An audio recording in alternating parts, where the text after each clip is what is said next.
Joe, who you upset? Sweetie, I don't know, man, but I promise you I'm going to get to the bottom of it because I read all my shit is, there you go. Ah, Oh, we got so it? we take. Got my Ah. light on. There we go.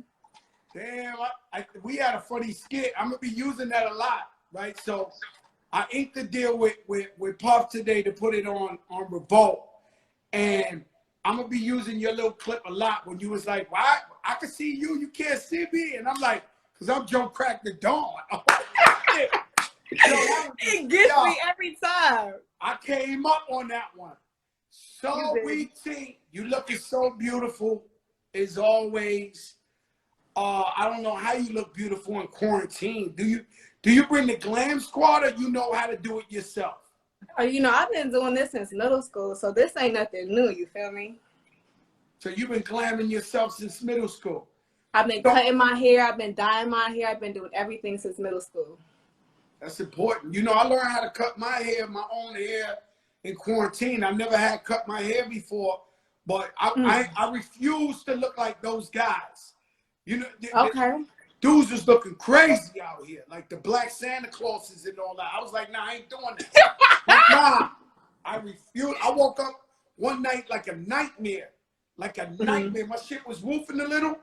I called my man Rich the barber. I said, yo, Rich, I can't take it. Like, what's going on? And he said, yo, I left a clip in your house before. We went on FaceTime. He showed me how to do it. I've been doing it ever since. So yeah, welcome to the show, sweetie. Thank you. You looking real crispy. I'm so happy to be here. And we got good Wi-Fi, get everything. Yo, let me tell you something. So I've been watching you, sweetie, and you grind. You grind real, real hard.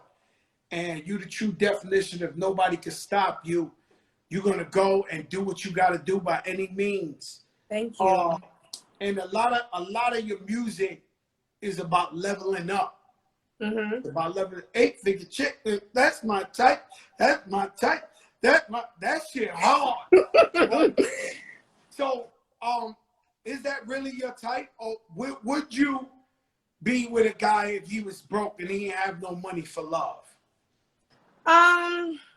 It really depends. It really, because be honest with me, sweetie. We don't run away from the answers in the fact. No. So I'm gonna tell you what it is, because it depends. But fortunately for me, I'm with a rich man with 8 figures. But I do believe, and grinding it out, sticking it out, and seeing if someone can get their hustle on. Because when I was in high school, I wasn't always dating the trappers. So you was always with the trappers? I mean, sometimes, but sometimes I would give somebody else a chance, because it's nice to be with a hustler, because if they got hustler's ambition, that's all that matters. Yeah, my wife took a gamble with me. I wasn't really, at the moment I met her, I had just, I was hustling, getting big money, but then like a movie, I stopped. And I went to rap, and then I said, I'm gonna make it from here, because all my friends was going to jail for 10,000 years. So and when I met her, I was broke. I ain't had no money like that. She took a chance. She believed in me. And she came up ever since. You know what? She made the right choice. And you know what? You know why I believe in making that choice? Because I've been broke before. I've been renting rooms. I've worked odd jobs. So I always believe in seeing the light in somebody. And if they got hustler's ambition, that's priceless. Now, I'm going to be honest with you. When I talk to my goddaughters, I talk to my cousins, I tell them the truth. I say, yo, if you go with a broke dude for love in the projects, just know you're going to be living in this projects the rest of your life. Now, I tell them the truth. I believe in leveling up. Yes, of course. I believe that you got to play your part, he got to play his part, and he got to be doing better than you somehow, because it's got to be a way to come up. I don't believe in, yo, we going to be broke forever shit. I don't believe in Hell no. That ain't my thing. Hell to the no, to the no. That's what I tell, and when I listen to your music, that's what I hear. So now, at what point did you say, how did you meet Quavo? Because you guys are a power couple. You guys are a power couple, especially for this era and what's going on. How did you meet this guy, How did he sweet? Because Saweetie is fucking beautiful. Like, what happened? What this guy do to sweep you off your feet for y'all to be the way y'all are? He slid into my DMs, I must admit. But I gotta tell you, it was different because you know I had a couple of DMs slide my way, but I already had a crush on him. So you already was like, damn, that's my type. I think I'm giving it to you hot and fresh, like some New York pizza. Because I don't think I ever told nobody that. I already had a crush on him. This is a Joker show. We talk about everything on here. We don't hide nothing. You know, Saweetie, you know what it is. You already had a crush on him. He slid into your DMs. That was another question I had to you, but I'm gonna come back to that. What happens now that the whole world knows Quavo's your man and somebody else slides into your DM? Do you tell Quavo or you keep it to yourself? I mean, like, I'm snitching. You telling them? I'm snitching. You know that guy that be saying what's up to That's the only time I snitch, baby. They know that we together and this is what's up. Hell yeah, I'm yeah. You gotta respect them know. Yeah, you gotta respect my man. Respect my man and respect his territory. I'm a part of that territory. We don't play no games. I expect some reciprocation when it comes to that. So yes. Some women are scared to tell a man because they feel like he can get into some beef. You know, he can get locked up, going to hurt somebody behind that. Because, you know, some guys can't handle it like other guys. Do you understand? I just feel like if you testing him, then you testing me. Obviously, you feel like you feel me? You can, nah, it don't work that way. I'm loyal to my soil and baby, this is what's going on. I respect that. I think that's what you should do. That's what you should do. I've always thought I would have fucked up a lot of guys if my wife told me, like, I don't play that. I'd have been dragging niggas naked out the club, like, in front of everybody, making movies out here.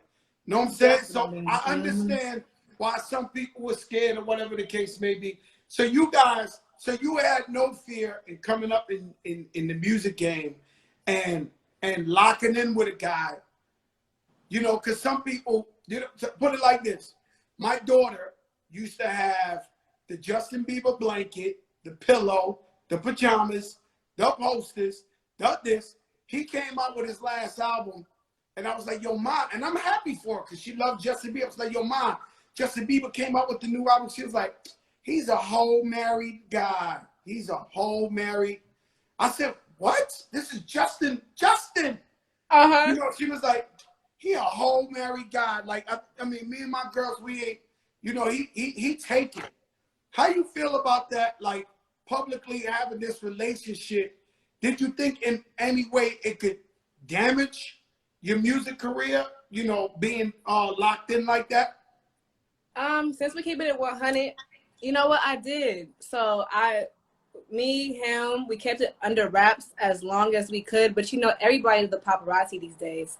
So we go to the club, we go to the restaurant. People got their phones out, and you feel me? Like, we can't grab everybody's phone. So I mean, I feel like it slowly just began to leak out, and at one point we were just like, forget it, because I do admit, as an upcoming female, I was concerned about being overshadowed by my relationship. And that's something that I'm being completely honest about. But it was just like, okay, like, I'm going to keep working hard. I'm going to keep doing what I do because my hard work will eventually overshadow that. So it's like, there's only so much of a secret we can keep because at that point, then we're being inauthentic.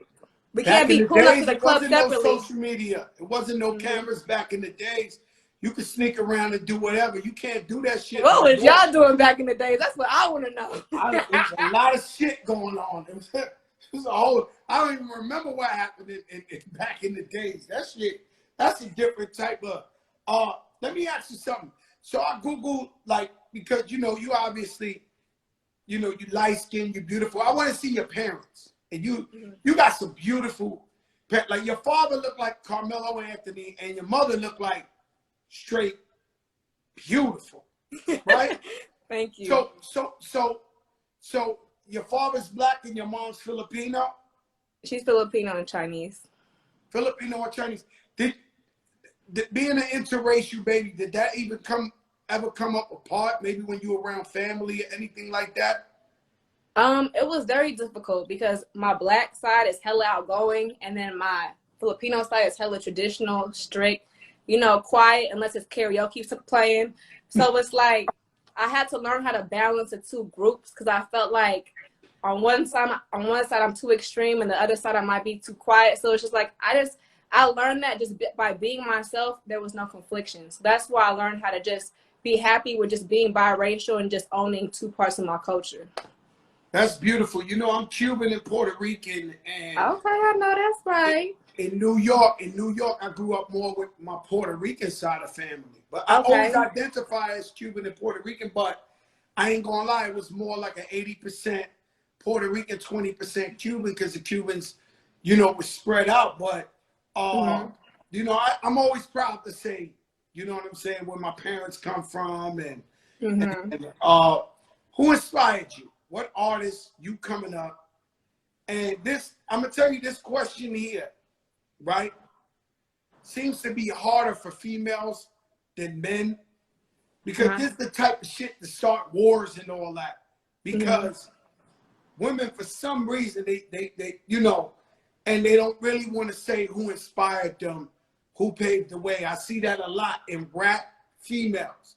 So Mm-hmm. I'm giving you the dance floor to say, who are some of the people who opened the door for you? Well, I'm ready to dance, and I always say, who inspired me. So in high school, I know who y'all love who are tapped in right now. I love LimeWire. When it came to downloading all my songs, I downloaded a whole bunch of Nicki, and I downloaded a whole bunch of Remy Ma. Like their mixtapes was everything to me. And what I love about what I'm doing is like I didn't have no West Coast girl to look up to. All the girls were like East Coast, down south. Shout out to Trina. So it was just kind of like I'm happy that I'm able to represent for the West. But in high school, I love me some Trina, I love me some Nicki, and I love me some Remy Ma. Wow, that's a beautiful it up like that. You from the Bay Area.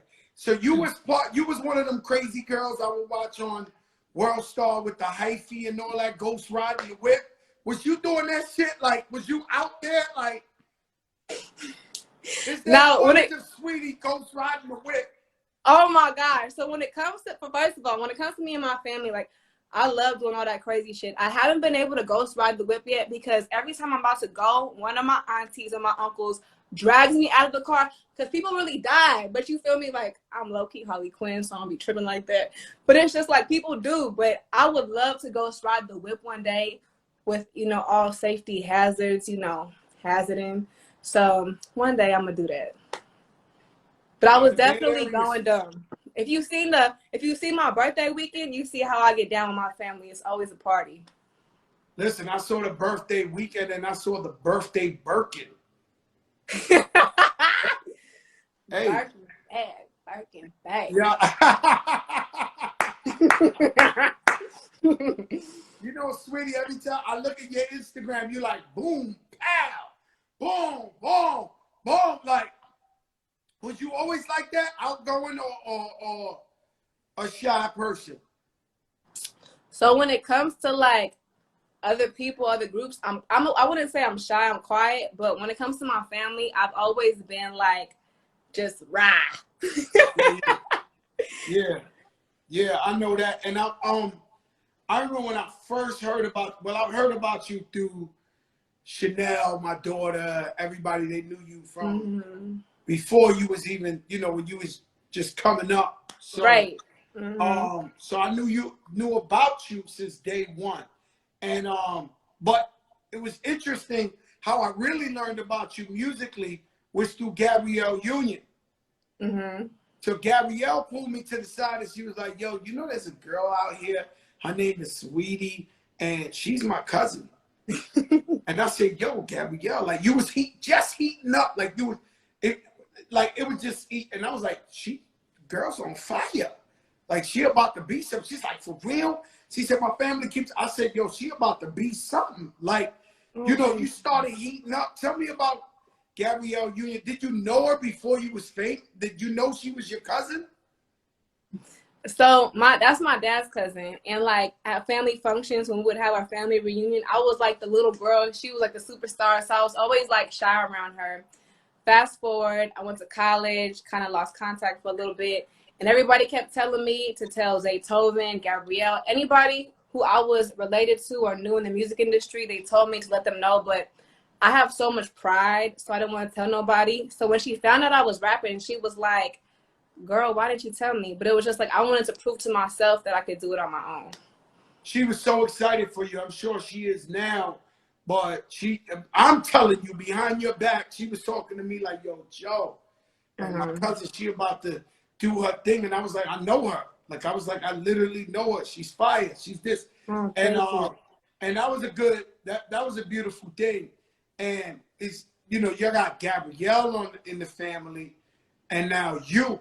This is a pretty impactful family. Like, you know, like it's hard to have two superstars in one family. That's a big I feel deal. like, but I kind of feel like we like sports. You know, like a lot of people in my family are successful, and you see that in a lot of sports families. You see a lot of brothers go to the league, to the NBA, to the NFL. So I just kind of feel like, you know, we all have our own journey to success, and we all like do it on our own. And when everybody can see it, we're all just super proud of each other. Let me tell you that song "Icy Girl." That's one of my favorites that you have. And so you sample Kia, the girl Kia. I mean, I didn't really sample it. I took the whole beat, so I don't know what that's called. Well, it's called a flip. The nice way to say I it's a flip. it. You flip the beat, and did you ever talk to her, have any interactions with her, or the lawyers just handled that and that was that? The lawyers just handled it. I haven't got a chance to speak to her yet, but the lawyers handled it. It was cleared, and then Icy Girl came out officially through DSPs. She's definitely bugged out. Like, but you ain't got to comment, but she's bugged out. Like, you know, like she's bugged out. I did a couple of shows with her back in the days, and her music was so ratchet. And when we was just being guys in the hallway talking shit, she would come out and be like, yo, I'm calling the cops. She'd be like, yo, I'm calling the cops and your motherfuckers don't get in your rooms and shut up. It's like she was bugged out. She was a strict one. And but I like that song a lot, the Icy Girl. That was an amazing flip. Thank you. Quarantine, what is quarantine like for you? Like what you've been going through in quarantine? I've been cooking a lot. So that's like my quarantine. And then, you know, I had my big old celebration with my family, Memorial Day, and for my birthday. So I just been cooking. My album's pretty much done. So I just been, you know, thinking of treatments, because I do all my treatments, and just kind of been planning this Icy Girl takeover. Oh, so when you been recording in your house, you got a little studio in your house? Yeah, it's called the Pretty Box. It's called a Pretty Box? Yep. So you get in there and do your thing in that Pretty Box? Yep, but I make pretty bitch music. Yo, that's crazy. I'm the only rapper with no studio in my house. Why? Man, I played myself. I ain't know, because I always like going to. So for me, the studio is work / hangout. So when I get in the studio, say I go to the studios 8 o'clock at night, we talk shit to 11. Like just, yo, LeBron, this one, that. We just talking shit for 3 hours, and then we start cooking, right? So my thing was like, if I bring the studio in the house, it'll take away that fun time with me and my guys. You know what I'm saying? But it's a big mistake, because during quarantine, I haven't been able to record nothing. Okay, separate pleasure from work. Okay, I feel like it makes me a little bit more comfortable, because I'm able to like think of something and then run to the studio and then record it. No, it makes too much sense. I ain't even gonna lie to you. You've been seeing everything that's going on with Black Lives Matter and George Floyd and Breonna Taylor. And so what's your sentiments on everything that's going on in America right now? Well, my sentiment for what's going on in America, first of all, so I've been seeing this a lot, because a lot of people have been asking me the same question, and they make me, answer these questions about how do I feel about my peers who aren't, using their platforms and who aren't informing. But I feel like people need to be educated. And then once they're educated, they would then want to take action. And when I first made my first statement, I called my grandma. My grandma's my best friend. She's been an activist since she was like 18 years old. So I always call her to fact check, get my news, and then I educate. So I think it's important to, instead of, trying to reprimand the people who aren't informing, try to educate them. Because if you have a heart and you're educated on what's been going on, you're going to want to make a difference.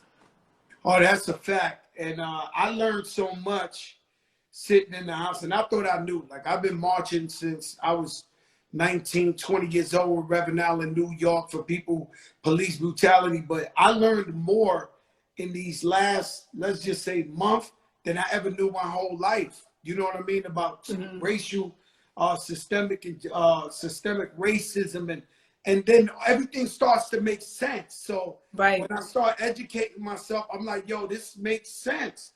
Like, I just thought it was just hard for everybody, and then you got to do it. But I didn't realize that it's really set up to be extra hard for us. Definitely. You know what I mean? Almost impossible.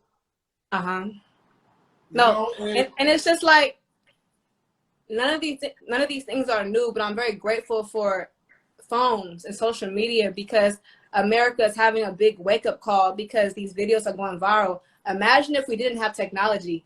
This stuff, like, my dad has been through this. I've been in the passenger seat where my dad has been racially profiled by police officers. It's been happening. It's not nothing new. I'm just happy that people beyond the Black community are starting to take aggressive action to make sure that we get some type of progression in America, because it's unacceptable.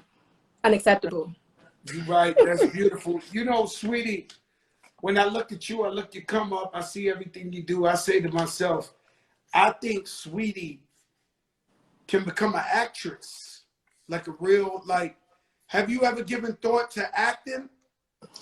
I'm in three, I wish seasons, 3 episodes in Grownish. So I co-starred with Yara. Shout out to her. She's beautiful, intelligent, smart. So I have 3 episodes under my belt. You started acting? I did. And I've been auditioning for some big movie roles. So hopefully, I get one of them. You should stick to it, because I see that. If there's a vision that I have of you, it's like, yo, I see Sweetie in movies and TV, stuff like that.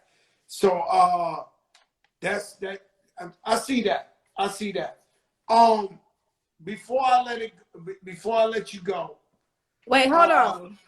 Before I let you go, I got some questions to ask you too. Joe cracked the Don. Nah, you got caught out there with the Joe cracked the Don. That's gonna be forever. That's a commercial. That's a spoof. No, but for real, because you are definitely one of the greats. You were one of the soundtracks to my childhood, even into preteen, even now. So how do you feel about the evolution of the hip hop game? Because you was out there creating hits, dope, like, music videos that I watched over and over again on MTV, BET, et cetera, et cetera. How do you feel about the evolution of hip hop? I need to know that, because I'm curious. I'm like Saweetie, where I'm extra. So, like, Fat Joe, when I had my big moment, my first big hit was called We Duggin', and I dove into the pool with the mink on. And we didn't just have Cristal. We had, like, the water fountains with the Cristal. So I've been a show off my whole life. I've been like, I love to just show off. Like, I like to hurt the game. I don't know what to tell you. As you should. I like to punish these dudes, man. And it's crazy. I seen this comedy thing with Netflix, and George Lopez, the Mexican, he said, yo, Spanish people, we just want to outlive our haters. And that shit is true as hell. So I've been punishing these guys for so long, sweetie. I've been punishing them. I won't stop. You see me? I won't stop. I'm keep giving it to them. These guys ain't got no teeth, sweetie. I got teeth. You know what I'm saying? So it's like, with the music, I've always felt like I never got my props. As weird as it sounds to you. So Okay. that's what keeps pushing me to keep making music or make hits or change the game. I've never felt like Fat Joe got his just due. And Okay. and I've been chasing that my whole life. Okay, so what would it look like if you got your flowers right now? What would that look like to you? What would it look like to me? Yeah, It I would need look to like know. at least 100 million in the bank, and Okay. and the fact that everybody will finally, like, because I say, we keeping it positive, but I say, the day Fat Joe died, that's unfortunately, that's when the world's gonna realize the greatness, because they're gonna be like, oh shit, we had a real one. We had a real one. Exactly. And it's not just the music, his hits. This guy, he's for the people. He this, he opens businesses in the hood. All that shit. They're gonna take a look at it once Uh-huh. I'm gone and be Uh-huh. like, damn, we ain't know we had the realest one here. And So I yeah. so wait, so I didn't want to say that part because I wouldn't even want to put your name in that sentence together. But I say that because, like I said, you was the soundtrack to my childhood. You put out hits. You made some of the greatest collaborations. So whoever is watching, if you can give this man his flowers, give it to him while he's alive. Because I absolutely hate when someone dies and then they want to start, you know, parading the accomplishments. We've seen that happen with Nipsey Hussle. So I'm just, I just feel like it's an honor to talk to you right now. You was in my iPod, my TV, my mama and my daddy was slapping your music. So it's just like, give the man his flowers while he's alive. I Okay? love that about you, sweetie. You're a real one. I shout out to Timberland. He told me y'all got something together. Timbo the King told me y'all got something together, because I was talking to, he's one of my best friends. I was talking to him and I was like, yo, you got to work with Sweetie. He was like, yo, bro, we already cooked up. Like, you late. Hey, y'all see it? We been Sweetie, cooking. forget Fat Joe right now. Let me know who's your top 5 greatest rappers of all time. They don't have to be in order. I just need 5. 5? Oh my gosh. So when it comes to this, so it's like, okay, so I was having a conversation with somebody. Do we include the greats who are just supposed to be listed, or do we go into Well, like this new whoever's era? your top 5, when you think, yo, this is the greatest top 5. It don't gotta be, yo, I gotta say Biggie and Tupac, even though they will be in my.